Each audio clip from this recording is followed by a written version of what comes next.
हे students, इस video में हम पढ़ेंगे SN2 मैकेनिज़्म। तो अल्काइल हैलाइड के अंदर हेलोजन जो भी रिएक्शंस परफॉर्म करते हैं वो हमारे पास न्यूक्लियोफिलिक सब्स्टिट्यूशन रिएक्शंस हम पढ़ रहे हैं। और उन न्यूक्लियोफिलिक सब्स्टिट्यूशन रिएक्शन के अंदर हमारे पास दो मैकेनिज़्म आते हैं। एक होता है SN1 मैकेनिज़्म और एक होता है SN2 मैकेनिज़्म। तो SN1 मैकेनिज़्म को हमने पिछली वीडियो में पढ़ा।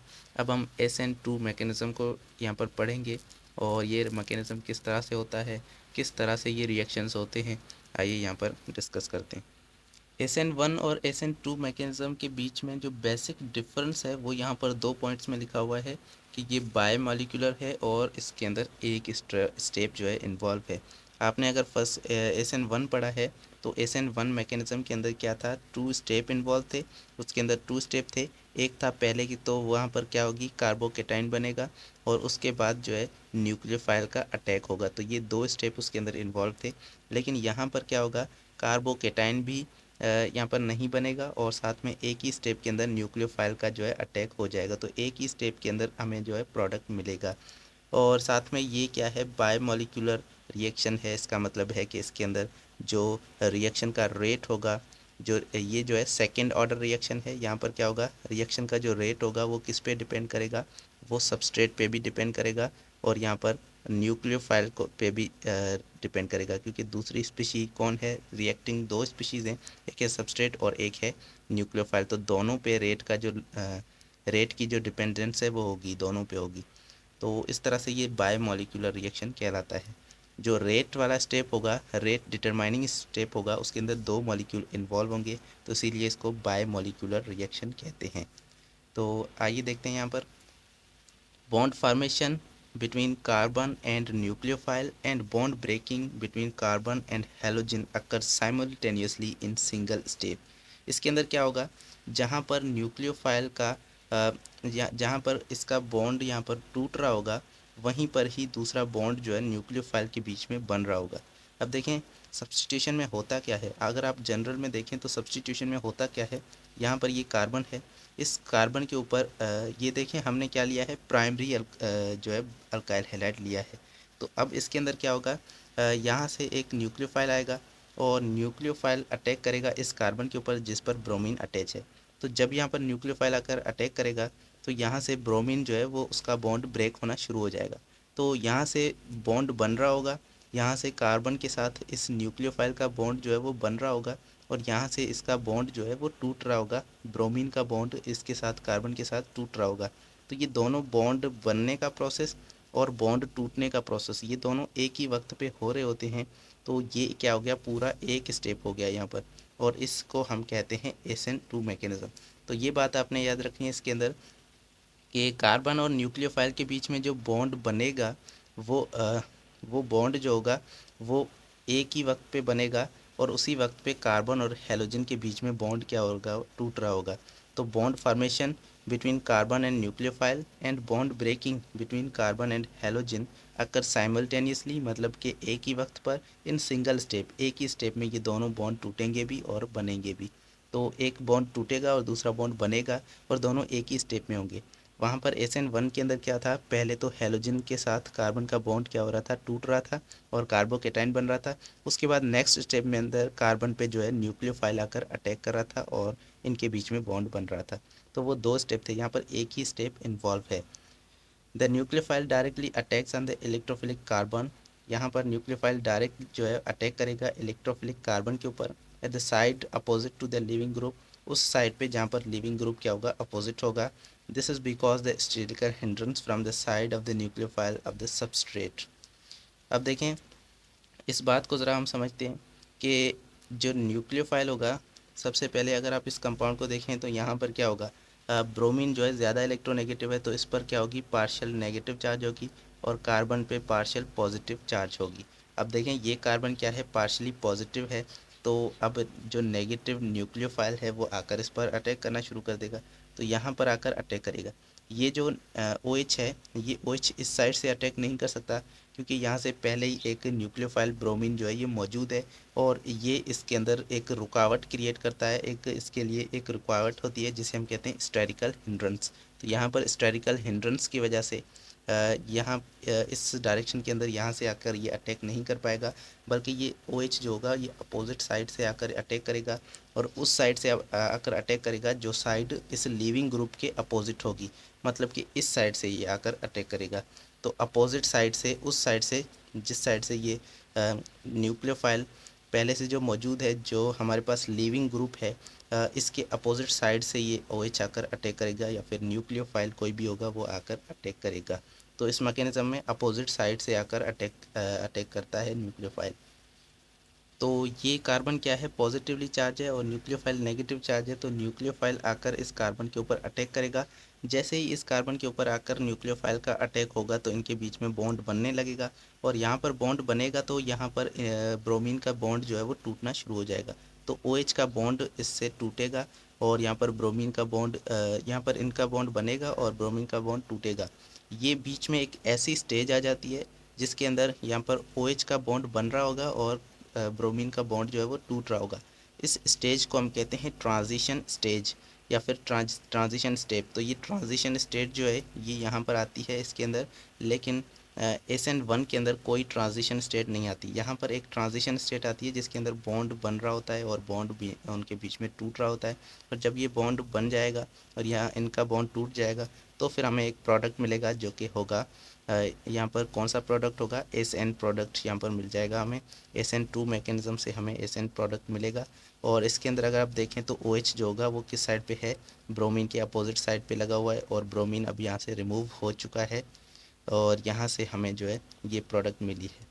अब इसके अंदर एक और बात नोट करने वाली है कि यहाँ पर हमें जो कॉन्फ़िगरेशन देखने को मिलेगी वो कौन सी होगी, इन्वर्जन ऑफ कॉन्फ़िगरेशन होगी। यहाँ पर हमेशा इन्वर्जन ऑफ कॉन्फ़िगरेशन हमें मिलती है, कभी भी रिटेंशन नहीं होती कॉन्फ़िगरेशन की। मतलब कि जिस साइड से ब्रोमीन हटा है वहाँ पर कभी भी न्यूक्लियोफाइल अटैक नहीं होगा, बल्कि न्यूक्लियोफाइल हमेशा दूसरी साइड पे आकर अटैच होगा। तो इस तरह से हमें क्या मिलेगा, इन्वर्जन मिलेगी, मतलब अपोजिट साइड्स पे आकर ये न्यूक्लियोफाइल और हेलोजन अटैच होंगे। तो ये हमें इन्वर्जन मिल जाएगी, और इसमें रिटेंशन नहीं मिलती। अगर आपने SN1 पढ़ा हो तो SN1 के अंदर क्या था, रिटेंशन भी मिल रही थी और इन्वर्जन, दोनों हमें 50-50% मिल रहे थे। और मतलब कि वहाँ पर OH जो था वो कार्बन के दोनों साइड से अटैच हो रहा था। यहाँ पर भी अटैच हो सकता था, यहाँ पर भी अटैच हो सकता था। अगर यहाँ पर अटैच होता तो ये हमें मिल जाती रिटेंशन ऑफ कॉन्फ़िगरेशन, अगर यहाँ पर अटैच हो जाता तो ये हमें मिल जाती इन्वर्जन ऑफ कॉन्फ़िगरेशन। तो हमें दोनों तरह के प्रोडक्ट मिल रहे थे, लेकिन यहाँ पर सिर्फ हमें इन्वर्जन ऑफ कॉन्फ़िगरेशन मिलती है। इसका मतलब है यहाँ पर सिर्फ एक ही तरह का प्रोडक्ट मिलता है, और उसके अंदर OH जो होगा वो हमेशा उसके अपोजिट साइड पे अटैच होगा। कभी भी जहाँ पर ब्रोमीन था उस साइड पे OH अटैच नहीं होगा। तो ये बात आपने याद रखनी कि इसके अंदर क्या होती है, इन्वर्जन ऑफ कॉन्फ़िगरेशन। तो ये था इसका मैकेनिज़्म था।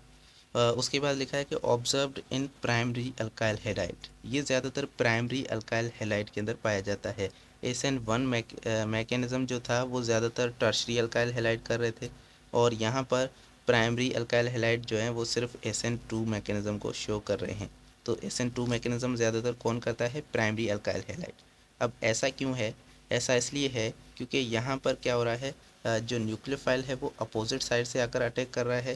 तो यहाँ पर इसको जो है कार्बन पर ये इजीली पहुँच पा रहा है। तो अगर इजीली यहाँ पर कार्बन पर ये पहुँच जाएगा तो यहाँ पर ब्रोमीन का बॉन्ड टूट जाएगा, और यहाँ पर ट्रांजिशन स्टेट भी आएगी, कार्बोकेटाइन यहाँ पर नहीं बनेगा, और ट्रांजिशन स्टेट के बाद डायरेक्टली हमें प्रोडक्ट मिल जाएगा। लेकिन अगर हमारे पास क्या होता, टर्शरी अल्काइल हैलाइड होता, तो हमारे पास क्या होता, अब यहाँ पर देखें, हमने पिछली वीडियो में भी पढ़ा है, ये टर्शियरी अल्काइल हैलाइड होता तो क्या है, इस कार्बन पर इजीली ये OH जो है, ये न्यूक्लियोफाइल इस कार्बन पर इजीली नहीं पहुंच पाएगा। तो अगर इजीली इस कार्बन पर ये न्यूक्लियोफाइल नहीं पहुंच पा रहा है तो फिर क्या होगा, यहाँ पर सबसे पहले ये कार्बन जो है उस ब्रोमीन को हटाएगा, वो ब्रोमीन यहाँ से रिमूव होगा, और ब्रोमीन जब रिमूव हो जाएगा तो फिर क्या होगा, यहाँ पे ये ब्रोमीन जब हट जाएगा यहाँ से, उसके बाद यहाँ पर आकर ये OH जो है इस कार्बन के ऊपर अटैच कर सकता है। पहले क्यों नहीं कर पा रहा है, पहले इसलिए क्योंकि यहाँ से अगर ये आएगा तो यहाँ से ब्रोमीन मौजूद है, ब्रोमीन यहाँ पर इसको रिपेल कर देगा। यहाँ पर ये कार्बन है, दूसरा कार्बन है, तीसरा कार्बन है, तो यहाँ इस साइड से भी कहीं पे ये आकर अटैच नहीं हो सकता। यहाँ पर क्या है, इनके पास ये बहुत ज़्यादा स्टेरिकल हिंड्रेंस इनके पास मौजूद है। स्टेरिकल हिंड्रेंस क्या होती है कि एक जिस कार्बन पर अटैक होने वाला है उस कार्बन के आसपास जो है मौजूद एटम के बीच में वो क्या करते हैं, उसको रिपेल करते हैं, या तो वो उसको उसकी इतनी जगह नहीं मिल पाती कि वो आकर उस कार्बन के ऊपर अटैक कर पाए। तो ये कहलाती है स्टेरिकल हिंड्रेंस, और स्टेरिकल हिंड्रेंस की वजह से ये डायरेक्टली आकर अटैक नहीं कर पाएगा। और डायरेक्टली अटैक नहीं करेगा तो क्या होगा, पहले उसके यहाँ पर ये ब्रोमीन रिमूव होगा और उसके ऊपर यहाँ पर पॉजिटिव चार्ज आ जाएगी, कार्बोकेटाइन बन जाएगा। उसके बाद ये थोड़ा इस तरह से आपको दिखेगा कि यहाँ पर ये इस तरह से आपको शो होगा। फिर इसको जो है जगह मिलेगी आने की, तो फिर ये दो जगह से आकर अटैच कर सकता है OH, और फिर हमें प्रोडक्ट मिलेगी। तो दो स्टेप के अंदर हो रहा है, और इसलिए हो रहा है क्योंकि वहाँ पर क्या मौजूद है, वहाँ पर टर्शरी अल्काइल हैलाइड है। तो टर्शरी अल्काइल हैलाइड के अंदर SN1 मैकेनिज़्म होता है, और प्राइमरी अल्काइल हैलाइड के अंदर कौन सा मैकेनिज़्म होता है, SN2 मैकेनिज़्म होता है। ये बात आपने याद रखनी है। उसके बाद because of highly unstable carbocation due to lack of electron donating alkyl groups, और ये इसलिए यहाँ पर हो रहा है क्योंकि इसके अंदर, क्योंकि अगर आप यहाँ पर देखें तो प्राइमरी के अंदर क्या है, ये कार्बन जो है इसके साथ ब्रोमीन है, और जैसे ही ये ब्रोमीन रिमूव करना शुरू कर देगा, हटना शुरू करेगा, तो यहाँ पर इसके ऊपर पॉजिटिव चार्ज आना शुरू हो जाएगी। और पॉजिटिव चार्ज अगर किसी पे आ जाती है तो वो बहुत ज़्यादा इलेक्ट्रॉन पॉजिटिव हो जाता है, और जल्दी से वो उसे इलेक्ट्रॉन कोई ना कोई चाहिए इलेक्ट्रॉन देने वाला, तो यहाँ पर न्यूक्लियोफाइल बहुत जल्द आकर अटैक कर सकता है। लेकिन टर्शरी के अंदर क्या होता है कि वहाँ पर आसपास भी कुछ कार्बन मौजूद हैं, और ये उनके इलेक्ट्रॉन लेकर थोड़ा सा स्टेबल हो जाता है, लेकिन यहाँ पर ये स्टेबल नहीं हो पाता, बहुत ज़्यादा अनस्टेबल होता है। प्राइमरी का जो कार्बोकेटाइन बनता है वो बहुत ज़्यादा अनस्टेबल होता है, और उनकी वजह से क्या होता है, वो जल्दी से रिएक्ट कर लेता है न्यूक्लियोफाइल के साथ। उसके बाद SN2 is followed by the second order kinetics. SN2 जो होता है वो सेकेंड ऑर्डर काइनेटिक्स होता है, मतलब कि सेकेंड ऑर्डर रिएक्शन होता है, और इसके अंदर जो रेट होता है वो डिपेंड करता है सबस्ट्रेट पे एंड न्यूक्लियोफाइल पे, दोनों पे इसका जो रेट होगा वो डिपेंड करेगा। यहाँ पर R का आप देख सकते हैं, रेट जो होगा वो कांस्टेंट है, रेट कांस्टेंट, और सबस्ट्रेट और न्यूक्लियोफाइल दोनों की कंसंट्रेशन पे ये डिपेंड करेगा। तो रेट की इक्वेशन आप इस तरह से लिखेंगे इस रिएक्शन की, तो ये है rate law of this reaction. इसके अंदर सबस्ट्रेट पर और न्यूक्लियोफाइल दोनों पर ये इसका रेट जो है वो डिपेंड करेगा। अगर आप सबस्ट्रेट की कंसंट्रेशन बढ़ाएंगे, यानी कि अल्काइल हैलाइड की कंसंट्रेशन बढ़ाएंगे, तो भी रेट का रिएक्शन की स्पीड बढ़ जाएगी। अगर आप न्यूक्लियोफाइल की कंसंट्रेशन को बढ़ाएंगे, या फिर यहाँ पर OH जो है ये न्यूक्लियोफाइल है, OH की कंसंट्रेशन को बढ़ाएंगे, तो फिर भी हमारी रेट की स्पीड जो है वो बढ़ जाएगी। तो ये उससे थोड़ा सा डिफरेंट है SN1 रिएक्शन के। Carbocation and there stability. Carbocation क्या है, उनकी स्टेबिलिटी कैसे है, कौन सा कार्बोकेटाइन स्टेबल होगा। यहाँ पर ऑर्गेनिक आयंस, यहाँ पे सॉरी ऑर्गन्स नहीं है, ऑर्गेनिक है। Organic ions having positive charge carbon atom formed when the carbon loses an electron pair. तो वो ऑर्गेनिक आयंस, ये ऑर्गेनिक आयंस हैं एक्चुअली, ऑर्गेनिक आयंस हैं, और वो ऑर्गेनिक आयन जिनके ऊपर कार्बन के ऊपर एक पॉजिटिव चार्ज मौजूद हो, कार्बन पॉजिटिवली चार्ज हो, और ये पॉजिटिवली चार्ज तब आता है जब कार्बन एक पेयर ऑफ इलेक्ट्रॉन लूज़ कर दे। तो देखें, जब यहाँ पर क्या हो रहा था, ब्रोमीन के साथ जब कार्बन अटैच था, तो ब्रोमीन जब जा रहा था तो ये इलेक्ट्रॉन का पेयर जो भी बॉन्डिंग पेयर है ये ले जा रहा था, तो इसीलिए कार्बन के ऊपर पॉजिटिव चार्ज आ रही थी। तो कार्बन जब इलेक्ट्रॉन का पेयर लूज़ करता है उसके ऊपर पॉजिटिव चार्ज आती है, और उसे हम कहते हैं कार्बोकेटाइन। तो अब ये कार्बोकेटाइन की स्टेबिलिटी को देखते हैं। तो ये आपके बुक के अंदर ये शो है कि सबसे पहले जो सबसे कम स्टेबल है, मतलब सबसे ज़्यादा अनस्टेबल है, जो स्टेबल नहीं है वो है मिथाइल। मिथाइल के अंदर क्या है, यहाँ पर सिर्फ एक कार्बन है और उसके ऊपर तीन हाइड्रोजन लगे हुए हैं। तो अब इसके ऊपर अगर कार्बन पर पॉजिटिव चार्ज आ गई तो ये हाइड्रोजन और इनके बीच में इलेक्ट्रोनेगेटिविटी बहुत कम है, ये जो है हाइड्रोजन से इलेक्ट्रॉन नहीं ले सकता। तो अब यहाँ पर क्या होगा, ये कार्बन बहुत ज़्यादा अनस्टेबल हो जाएगा और किसी और से रिएक्शन करना शुरू कर देगा। तो ये जो कार्बोकेटाइन है, मिथाइल का कार्बोकेटाइन, वो सबसे ज़्यादा अनस्टेबल है। अब आप दूसरे को देखें तो यहाँ पर क्या है, मिथाइल के साथ एक क्या लगा हुआ है, कार्बन लगा हुआ है, तो ये हम कहते हैं कि ये प्राइमरी अल्काइल है। तो अब इसके अंदर क्या है, एक कार्बन है और दूसरा कार्बन है, इस कार्बन के ऊपर हाइड्रोजन है, इस कार्बन के ऊपर भी 3 हाइड्रोजन है। अब ये इस तरह से कोई स्ट्रक्चर है।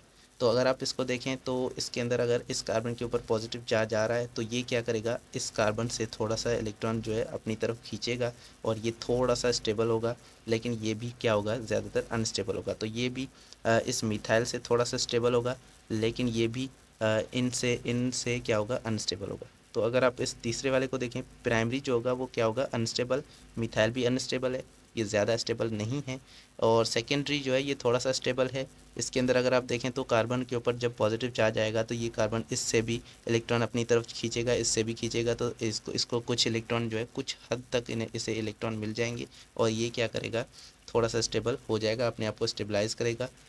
टर्शरी का जो है ये उनसे ज़्यादा स्टेबल होता है, क्या है, मोस्ट स्टेबल। इस डायरेक्शन के अंदर आप जैसे जा रहे हैं तो क्या हो रहा है, ज़्यादा स्टेबल हमें कार्बोकेटाइन मिल रहे हैं। तो टर्शरी का जो है इन तीनों से ज़्यादा स्टेबल होता है। और इसके अंदर 3 मिथाइल हैं, तो जैसे ही इसका ये कार्बन अपना इलेक्ट्रॉन लूज़ करेगा तो फिर ये इस मिथाइल से भी इलेक्ट्रॉन खींचेगा, इस मिथाइल से भी खींचेगा, इस मिथाइल से भी ये इलेक्ट्रॉन अपनी तरफ गेन करेगा, तो जिसकी वजह से ये कार्बन थोड़ा सा क्या हो जाएगा, इसके ऊपर इलेक्ट्रॉन आ जाएंगे तो ये थोड़ा सा नेगेटिव हो जाएगा और मतलब कि थोड़ा सा स्टेबल हो जाएगा। तो इस तरह से हमारे पास ये मिथाइल सबसे ज़्यादा अनस्टेबल है, ये उससे थोड़ा ज़्यादा स्टेबल है, ये सेकेंडरी उससे थोड़ा ज़्यादा स्टेबल है, और टर्शरी सबसे ज़्यादा स्टेबल है। तो टर्शरी के जब कार्बोकेटाइन स्टेबल है तो इसीलिए ये कार्बोकेटाइन जो है हमारे पास बनती है SN1 रिएक्शन के अंदर। और यहाँ पर अगर हम प्राइमरी लेंगे तो फिर अगर हम प्राइमरी या फिर मिथाइल लेंगे तो उसके अंदर SN2 रिएक्शन होगा, क्योंकि वहाँ पर कार्बोकेटाइन क्या है, स्टेबल नहीं है। तो ये था आज का लेक्चर। होपफुली आपको ये लेक्चर पसंद आया होगा। मिलते हैं नेक्स्ट वीडियो में। नेक्स्ट वीडियो में हम डिस्कस करेंगे एलिमिनेशन रिएक्शन, एक और टाइप के रिएक्शंस जो कि अल्काइल हैलाइड शो करते हैं। और ये आपके रिएक्शंस थे न्यूक्लियोफिलिक सब्स्टिट्यूशन रिएक्शन। तो होपफुली आपको समझ आए होंगे। मिलते हैं नेक्स्ट वीडियो में। Thank you.